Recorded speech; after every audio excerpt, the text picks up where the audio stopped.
Hi friends. आप सभी लोगों का फिर से एक बार डीआरटी पैरामेडिकल क्लासेस में स्वागत है। हाय बोलो सभी को।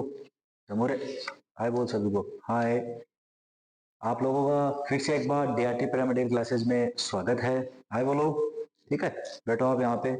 सभी को आप सीन करना, देखते रहना क्या कर रहा है, कोई क्या नहीं कर रहा है, उनकी बात करेंगे। देखो बच्चों, अपना चल रहा था शोल्डर रेडियोग्राफी, सॉरी शोल्डर का नाम आ गया। अपना चल रहा था जो ह्यूमरस रेडियोग्राफी, इसके ऊपर शोल्डर ही होता है। ये क्या है, ह्यूमरस रेडियोग्राफी, उसकी बात कर रहे थे, इस बोन की बात कर रहे थे अपन लोग। याद आ गई। इस बोन की बात कर रहे थे। आज अपनी ह्यूमरस रेडियोग्राफी की सेकंड क्लास है, पार्ट सेकंड। अपन लोगों ने एपी के बारे में पढ़ लिया था। अब आज अपन लोग पढ़ेंगे लेटरल के बारे में। इसके बारे में पढ़ेंगे बच्चों, लेटरल के बारे में। देखो बच्चों, लेटरल भी मैंने आपको एपी पढ़ाया स्टैंडिंग में, इरेक्ट में। इरेक्ट के अंदर क्या, स्टैंडिंग पोजीशन में, और डेक्यूबिटस सुपाइन पोजीशन में। आज इसमें ही पढ़ेंगे अपन लोग, दो पोजीशन पढ़ेंगे लेटरल की, स्टैंडिंग में कैसे करते हैं और डेक्यूबिटस में भी कैसे करते हैं। अब सबसे पहले बात करते हैं लेटरल व्यू के अंदर, सबसे पहले बात करेंगे स्टैंडिंग पोजीशन में या इरेक्ट पोजीशन में। कौन सी पोजीशन में? इरेक्ट में। अरे कौन से बात करेंगे अपन लोग? इरेक्ट पोजीशन में। अब बात करते हैं इरेक्ट पोजीशन में, तो सबसे पहला पॉइंट होता है अपना फॉर्मेट का, एनाटॉमी का, जो मैंने आपको पार्ट फर्स्ट के अंदर करवाई थी, वो आप वैसे के वैसे यहाँ पे लिख लेना। उसके बाद में बात करते हैं इंडिकेशन की। तो इंडिकेशन क्यों करते हैं, आपको पता है इंडिकेशन क्या लिखना है, इंडिकेशन क्या लिखते हैं अपन लोग, क्यों कर रहे हैं वो एक्सरे, उसके बारे में लिखना है बच्चों। फ्रैक्चर देखने के लिए, फॉरेन बॉडी यानी कोई भी बॉडी का पार्ट नहीं है उसको अलग से देखने के लिए। फिर होती है प्लेट। प्लेट का आपने नाम सुना है, रोड। अरे रोड इम्प्लांट होती नहीं होती है, उसको देखने के लिए भी बच्चों किया जाता है। और उसके बाद में बात करते हैं बेसिक पोजीशन क्या है। आपको पता है बेसिक पोजीशन लेटरल का है, तो बेसिक पोजीशन भी क्या होगा बच्चों? लेटरल होगा। उसके बाद में बात करते हैं पेशेंट पोजिशनिंग। बाकी के तो आपको जो लिखाया हुआ है वो नॉर्मली हर जगह लिख रहे हैं। मोस्ट क्या है? Patient positioning, indication, patient positioning, x-ray beam centring कहाँ करेंगे, और रेडियोग्राफी अपीयरेंस में आपको क्या दिखाई दे रहा है। अब बात करते हैं अपन लोग पेशेंट पोजिशन के बारे में। तो देखो, मैंने पेशेंट पोजिशन में आपसे पहले डायरेक्ट बात करते हैं। पेशेंट क्या है? स्टैंडिंग पोजिशन में। कैसे है? एकदम स्टैंडिंग पोजिशन में है। सामने की तरफ क्या है? एक्सरे ट्यूब में। तो फेस किसकी तरफ है? एक्सरे ट्यूब की तरफ। पीछे क्या है? केसिट लगी हुई है सर, या एक्सरे जो केसिट है उसको होल्ड करने वाला वर्टिकल जो होल्डर होता है वो लगा हुआ है सर। ठीक है, सामने एक्सरे ट्यूब है, तो फेस करके खड़ा है किसकी तरफ? एक्सरे ट्यूब की तरफ। आपको मैंने एपी में बताया था, उसी प्रकार से लिखना है। थोड़ा बहुत तो एपी पोजीशन लिखनी पड़ेगी। उसके बाद मैंने क्या बोला कि इस प्रकार से खड़ा है, एकदम स्टैंडिंग पोजीशन, सीधा खड़ा है। मैं आपके सामने खड़ा हूं। हैंड और आर्म एंड फोर आर्म को क्या कर दिया उसने? एक्सटेंड कर दिया। जो आपको दिखाने के लिए ऊपर कर रहा हूँ, एक्सटेंड कर दिया, ऐसे खड़ा है। ठीक है, फिर उसने क्या किया? अबडक्टेड किया। क्या किया? इसको अबडक्टेड किया, कर दिया।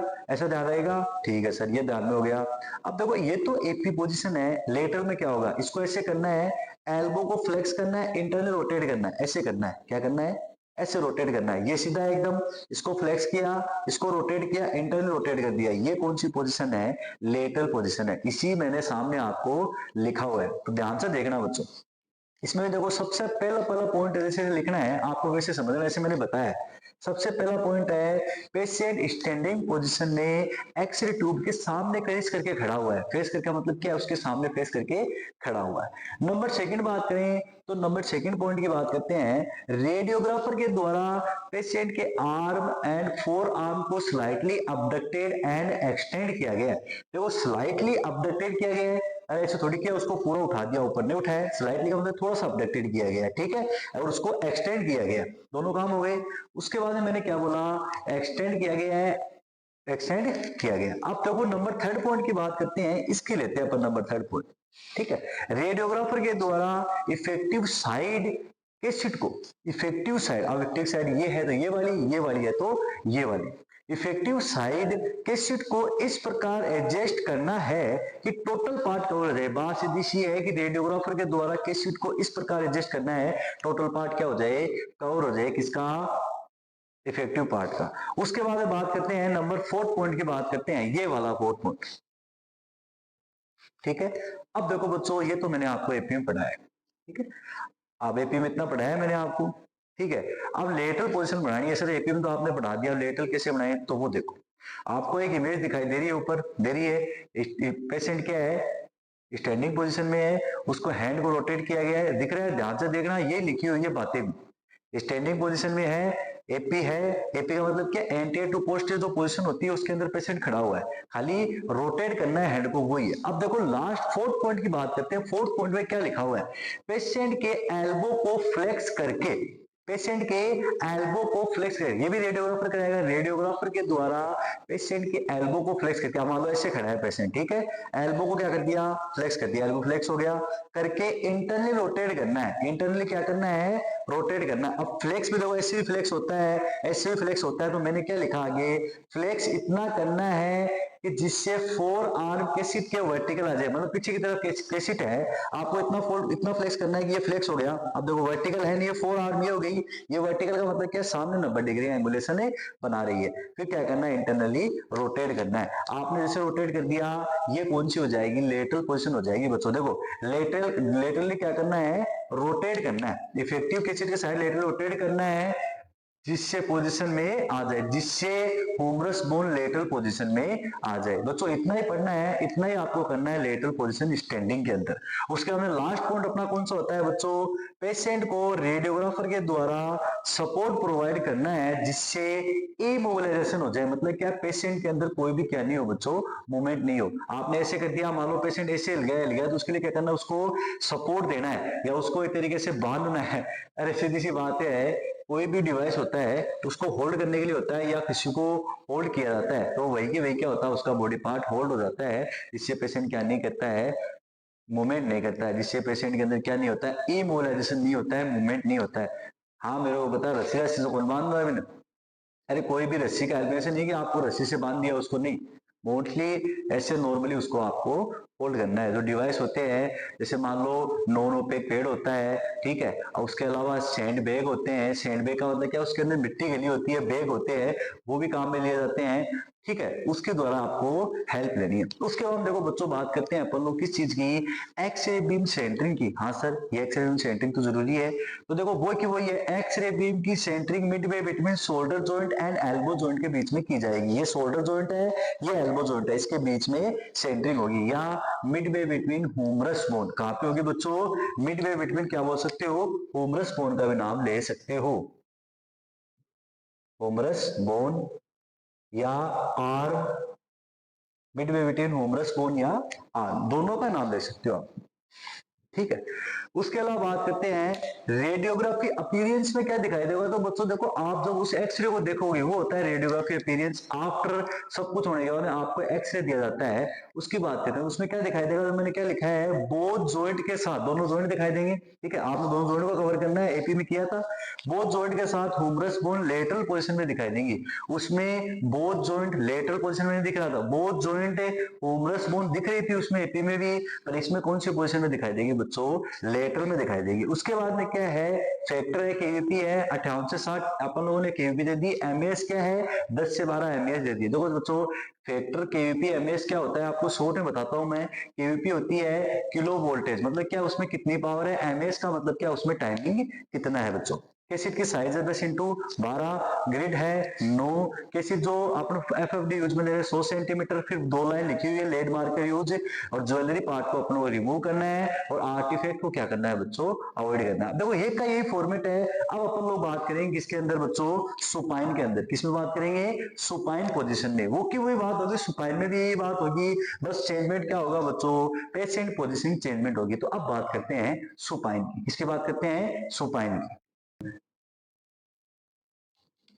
हाँ सर, सुपाइन पोजीशन में तो बात कर लेते हैं। तो वो देखो, कुछ भी चेंजमेंट नहीं है, खाली एक लाइन चेंजमेंट हुई है, इसी को पढ़ना है। वो की वही है, एनाटॉमी सेम हो गई अपनी। इंडिकेशन की बात करते हैं, फ्रैक्चर पैथोलॉजी जो भी है, फ्रैक्चर डिसलोकेशन या मान लो फॉरेन बॉडी, उसको देखने के लिए किया जाता है।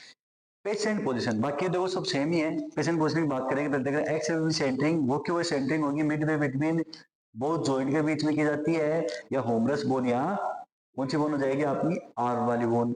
उसके बाद बात करते हैं रेडियोग्राफी अपीयरेंस की, तो बोथ जॉइंट क्लियर सीन होते हैं, कौन सी पोजीशन में, लेटरल पोजीशन में ह्यूमरस बोन सीन होती है।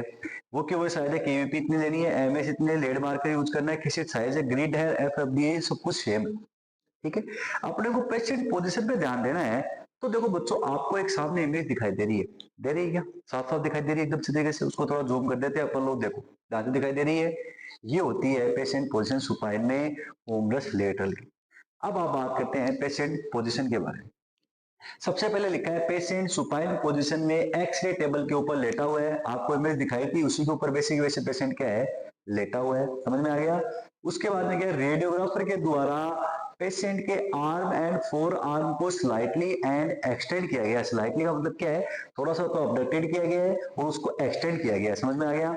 उसके बाद में क्या है, नंबर थर्ड पॉइंट की बात करें, रेडियोग्राफर के द्वारा इफेक्टिव साइड को इस प्रकार एडजस्ट किया गया है। इफेक्टिव साइड में किस सीट को, इफेक्टिव साइड किस सीट को, इफेक्टिव साइड किस सीट को इस प्रकार एडजस्ट किया गया है, टोटल पार्ट क्या हो जाए बच्चों, कवर हो जाए। उसको भी कवर करना है। जैसे मान लो मैं ऐसे खड़ा हूं, मेरी ह्यूमरस पार्ट इतना है, तो किस सीट तो इतनी होनी चाहिए बच्चों की पूरा पार्ट कवर हो जाए। ऐसे थोड़ी है इतना पार्ट ऊपर वाला कवर हो रहा है, नीचे वाला कवर ही नहीं हो, तो ह्यूमरस की रेडियोग्राफी नहीं हुई ना, तो वो रॉन्ग रेडियोग्राफी है। इस पूरी ह्यूमरस पार्ट को अपने को क्या करना है, कवर करना है। मोस्टली देखो ह्यूमरस पार्ट को पोर्ट करने के लिए अपन लोग शोल्डर जॉइंट भी ले लेते हैं, एल्बो जॉइंट भी ले, एल्बो जॉइंट शोल्डर जॉइंट भी ले लेते हैं, और एल्बो जॉइंट को भी इसके अंदर क्या कर लेते हैं, ऐड कर लेते हैं। तो दोनों को क्या करना है, ऐड करना है। फिर बात करते हैं अपन लोग फोर्थ पॉइंट की, पेशेंट के एल्बो पार्ट को फ्लेक्स करके, वो क्यों, वही बात है, अपने को क्या करना है, उसको फ्लेक्स करना है, करके इंटरनली क्या करना है, रोटेट करना है। वो क्यों, वो सुपाइन पोजीशन में भी क्या कर सकते हैं अपन लोग, इंटरनली रोटेट किया जाता है, जिससे ह्यूमरस बोन लेटरल पोजीशन में आ जाए। फिर मैंने आगे क्या लिखा, फ्लेक्स इतना करना है जिससे फोर आर्म के सीट के साथ, तो फोर आर्म में ऐसे मान लो कि आपने ऐसे थोड़ी ऐसे फ्लेक्स कर दिया, ऐसे कर दिया, ऐसे नहीं होगा। आपको क्या करना है, फ्लेक्स करना है कि सीट मान लो पीछे की तरफ, तो वो क्या आ जाए, वर्टिकल पोजीशन में आ जाए, या 90 डिग्री का एंगल बनाए। कितने डिग्री का बच्चों, 90 डिग्री का क्या बनाए, एंगल बनाए। 90 डिग्री का एंगल बनाए। क्या बनाए बच्चों, एंगल बनाए। समझ में आई ये चीजें? ये है इसकी खासियत। उसके बाद में बात करते हैं, नंबर फोर्थ पॉइंट हो गया। फिर अपन बात करते हैं फिफ्थ पॉइंट की। क्या है, पेशेंट को क्या करना है, जिससे पेशेंट हिले डुले नहीं, तो उसको क्या करना है, सपोर्ट देना है, जिससे पेशेंट के अंदर क्या नहीं हो, इमोलाइजेशन ना हो, जिससे पेशेंट क्या नहीं गिरे, मूवमेंट नहीं गिरे। ये है बच्चों आपका लेटरल पोजीशन। अब देखो बच्चों, अपन लोग बात करेंगे नेक्स्ट रेडियोग्राफी होगी अपनी शोल्डर की रेडियोग्राफी। शोल्डर की रेडियोग्राफी कैसे करनी है, क्या है सर, उसके अंदर अपन लोग बात करेंगे। ये शोल्डर रेडियोग्राफी होती है, इसके अंदर सबसे पहले नंबर पढ़ेंगे एनाटोमी के बारे में। उसके बाद में उसके अंदर कौन से व्यू है उनकी बात करेंगे। ये व्यू पढ़ने हैं, इन व्यू की अपन लोग बातें करेंगे। अब मैं आप लोगों से अलविदा लेना चाहता हूँ। अपन नेक्स्ट क्लास में मिलेंगे शोल्डर रेडियोग्राफी के साथ में। बहुत बहुत धन्यवाद आप लोगों का इस क्लास को सीन करने के लिए। मैं आपसे देखो, मैं आपसे इतनी उम्मीद रखता हूँ कि आप ज्यादा इसको सीन करते हो, और आप ज्यादा से इसको सब्सक्राइब करवाइए और इसको शेयर भी कीजिए। देखो मैं बहुत मेहनत कर रहा हूँ, मेरे को पता है, आप भी देख रहे हो, अच्छी तरीके देख रहे हो, बहुत अच्छी है, पर मेरे मेहनत का थोड़ा बहुत क्या है, मेरे को फल मिलना चाहिए। आपसे मेरी यही उम्मीद है, जो मेरी वीडियो कंटिन्यू देखता है उससे मेरी यही उम्मीद है कि आप ज्यादा से ज्यादा क्या करो, इसको सब्सक्राइब करो और ज्यादा शेयर करो। आप लोगों के लिए मैं हमेशा तैयार रहता हूँ। कुछ दिन हो गए, मेरे को पता है वीडियो नहीं अपलोड हुई, वो क्या है, मेरे घर के अंदर कोई ऐसी सिचुएशन थी तो वीडियो अपलोड नहीं कर पाए। आज से आप लोगों के लिए ऑल टाइम हर डे वीडियो अपलोड होती रहेंगी। ठीक है, कुछ अगर वीडियो अपलोड नहीं हो रही है तो आपके पास ओल्ड वीडियो नहीं है, उनको देखिए। मैंने पूरा डार्क रूम बढ़ा दिया है। अब अपनी रेडियोग्राफी भी है, कम से कम 1 या 1.5 मंथ में, रेडियोग्राफी भी 2 मंथ मान लो हाईएस्ट, ये भी क्या हो जाएगी, कंप्लीट हो जाएंगी। उसके बाद में अपन लोग क्या पढ़ेंगे, अपनी नेक्स्ट पढ़ेंगे जो भी अपना सब्जेक्ट होगा। ठीक है, धीरे धीरे अपन लोग सेकेंडरी क्लासेस भी डालते रहेंगे। ये फर्स्ट ईयर की क्लासेस पूरी कंप्लीट होने के बाद में सेकेंड ईयर सिलेबस आ जाएगा। आप लोग ऐसे करो कि जो डीआरटी के बच्चे आपके साथ जुड़े हुए हैं उनको भेजो, आप उनको बताओ कि ये हमारे सर हैं, ये पढ़ा रहे हैं, इनके अंदर ये सब्जेक्ट पढ़ा रहे हैं, आप इनको एक बार देखो। ठीक है, आप मेरे को अंदर कोई भी कमी है तो मेरे को बताओ, मैं इसको पूरी करने की कोशिश करूंगा। उसको आपको कमी है जो भी, मैं उसको कम करने की कोशिश करूंगा। आप लोग मेरे को बताओ कि सर ये आपकी कोई प्रॉब्लम है, इसको आप थोड़ा धीरे करिए, ये चीज है, ये बताइए। आपको जो भी पूछना है वो आपको जवाब मिलेगा। ठीक है, आपके लिए बहुत बहुत धन्यवाद। अब मैं आप लोगों से अलविदा लेना चाहता हूँ। ठीक है, जाते जाते अपने फ्रेंड को भी बाय बोल के जाओ। बाय, जय हिंद, जय भारत। कल मिलते हैं बच्चों इसी जुनून के साथ। आप लोगों का प्यार मेरे पे सदा बना रहे, यही उम्मीद है। ठीक है, टाटा।